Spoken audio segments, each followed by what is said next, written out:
In today, I'm going to show you how to create double exposure effect in Adobe Premiere Pro.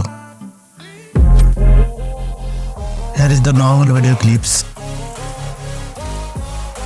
and this is an overlay video footage.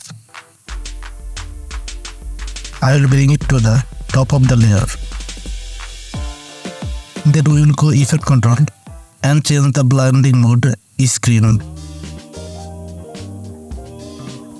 Now we will come to the lumetri color. Next come to the curve and increase and decrease the highlight and shadow.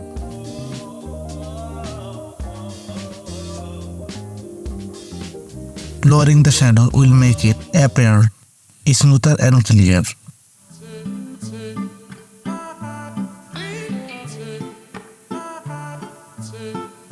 See, it looks much better than before. Thanks for watching. If you enjoy it, please subscribe and like and comment if you have any question.